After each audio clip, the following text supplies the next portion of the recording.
Graça e a paz, meus irmãos. Eu convido você a fazermos a leitura da passagem bíblica que se encontra no livro dos Provérbios, no capítulo 1, nos versículos 31 ao 33, que nos dizem assim: Portanto, comerão do fruto do seu procedimento e dos seus próprios conselhos se fartarão.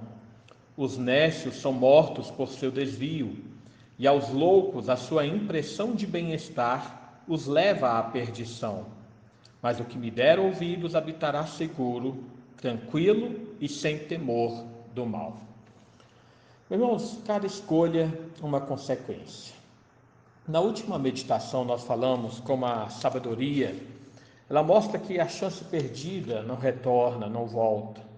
O dia do juízo se aproxima e não haverá mais oportunidades. Assim, na meditação de hoje, nós veremos qual será o julgamento em cada caso.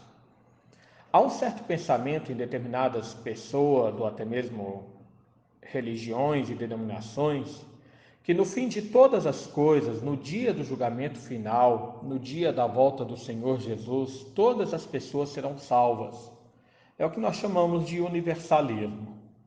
Não importa quantos pecados e os tipos de pecado a pessoa cometeu, não importa se essa pessoa creu ou não no Evangelho da graça de Deus, não importa se essa pessoa acreditava ou não na existência de um Deus, nesse pensamento universalista, todos, ao fim, serão salvos.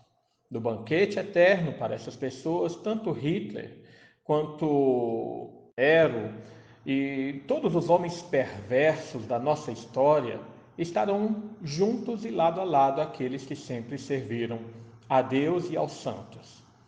Esse pensamento ele decorre de um falso entendimento das Escrituras e de uma interpretação errada da mensagem bíblica. Pois o que de fato a palavra de Deus enfatiza desde o início, percorrendo tanto o Antigo Testamento como o Novo Testamento, é que cada pessoa será julgada segundo as suas obras. Vejo que em nosso texto é justamente essa mensagem de advertência da sabedoria. Eles comerão do fruto do seu procedimento, dos seus próprios conselhos, se fartarão.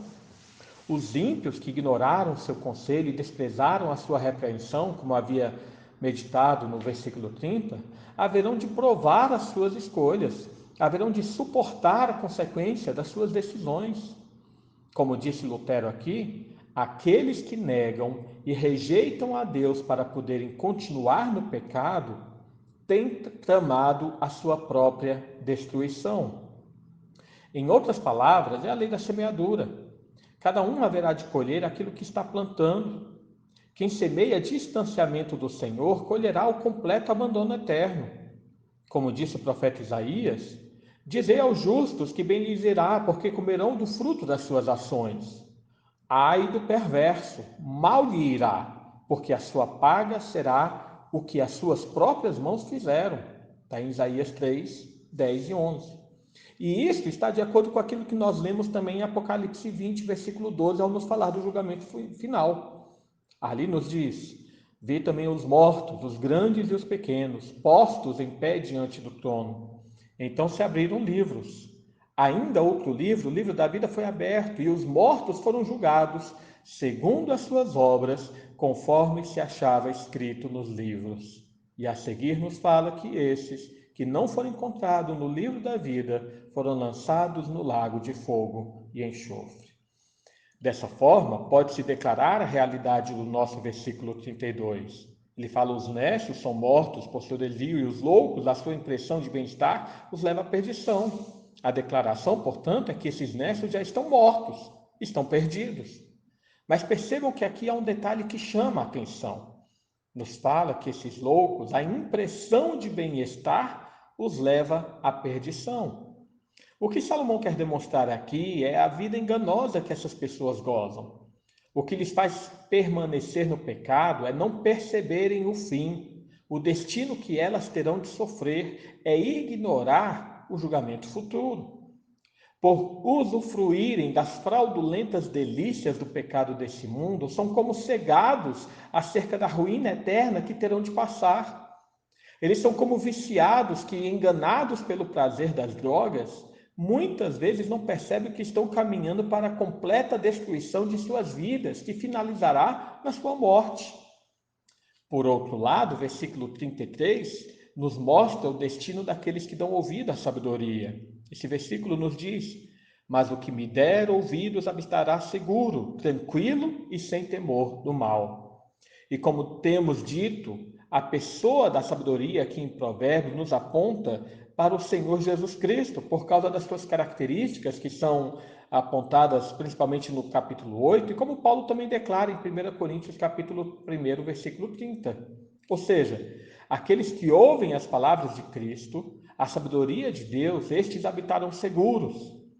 Vejam que essa necessidade de ouvir, dar atenção à voz do Senhor, sempre foi um chamado importante.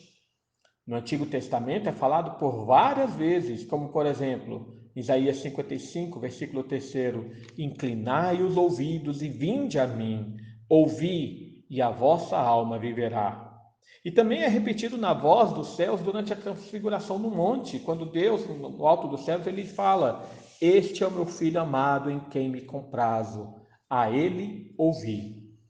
Por fim, o próprio Jesus, ele demonstra quem é aquele que ouve a sua voz ao dizer em João 10, 27, as minhas ovelhas ouvem a minha voz, eu as conheço, elas me seguem.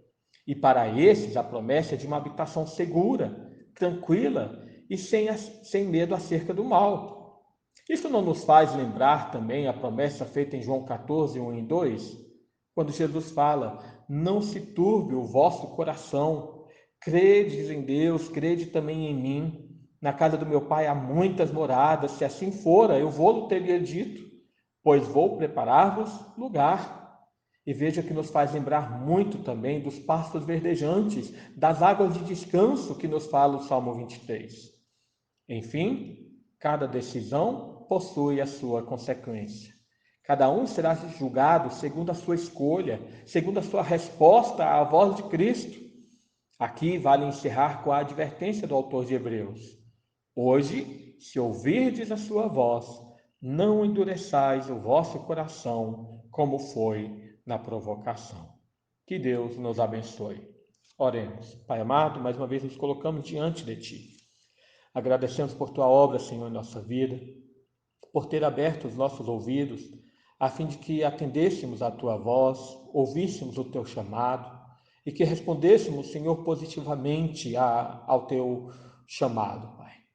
Pai, nós pedimos em nome de Jesus, por aqueles que ainda estão como que cegos ao Teu Evangelho, aqueles que estão surdos à Tua voz, que pela Tua misericórdia, Senhor, Tu venha lhes abrir os ouvidos, que pela Tua misericórdia Tu venha tocar em cada coração, a fim de que vejam o futuro das Tuas obras iníquas e Tuas obras más, a fim de que vejam de que o salário do pecado é a morte, a fim de que vejam que o dom gratuito da graça em Jesus Cristo é a vida eterna. Pedimos ao Pai para que Tu venha abençoar a nossa vida e venha abençoar-nos em nome do Teu Filho Jesus. Amém.